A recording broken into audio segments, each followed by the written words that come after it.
Sekarang kita akan mempelajari menu dan toolbar serta tombol kombinasi yang ada pada Microsoft Word.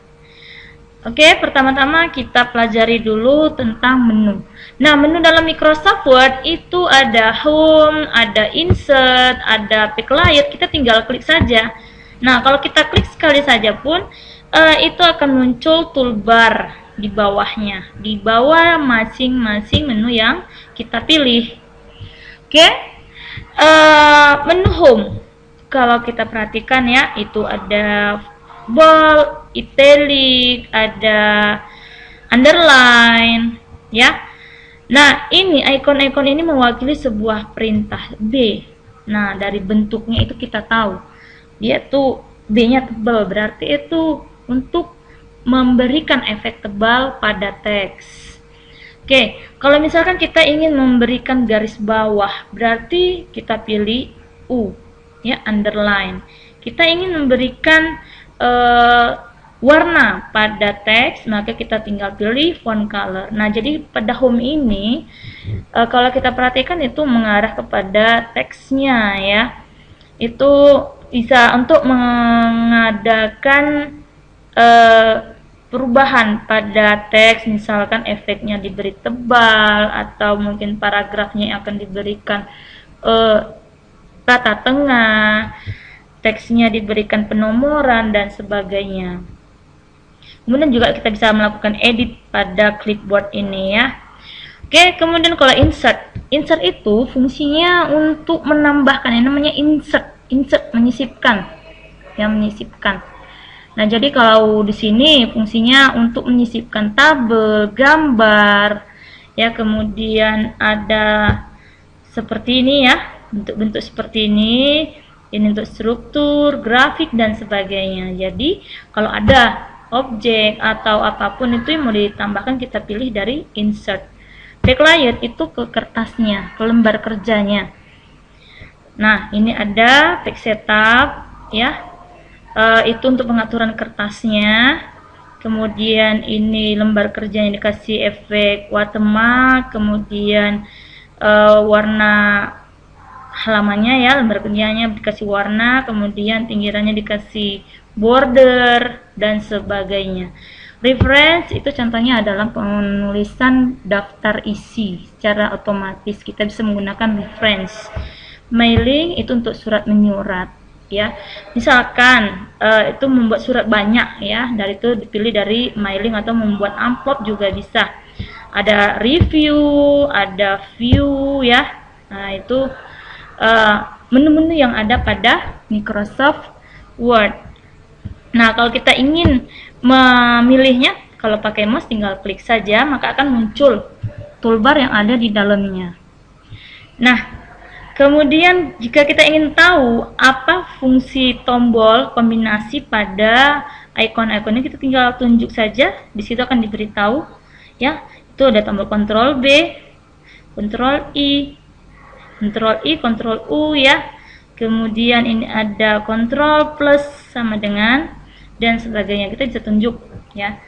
Nah, kemudian misalkan bisa saja, ya, ininya mouse-nya lagi ngulah, lalu kita ingin memilih salah satu ikon yang ada di menu-menu ini.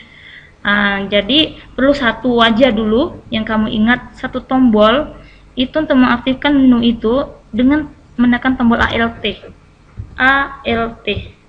ya, ALT, satu tombol, bukan huruf A, L sama T, bukan, tapi satu tombol. Saya contohkan, saya tekan tombol Alt. Nah, inilah yang muncul. Dan setiap menu itu akan mengeluarkan perintah apa selanjutnya yang akan ditekan.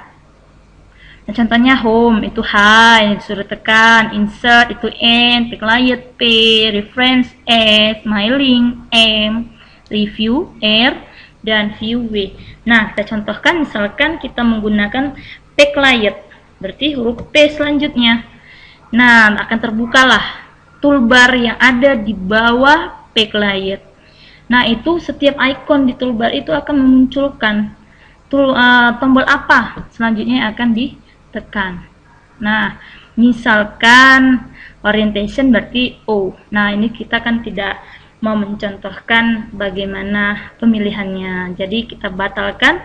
Tadi ada 2 tahap ya, ke menu, kemudian ke toolbar. Kita batalkan dulu yang toolbar, tekan escape, kemudian menunya escape lagi. Nah, sampai aktif kursor yang ada di dalam dokumen ini.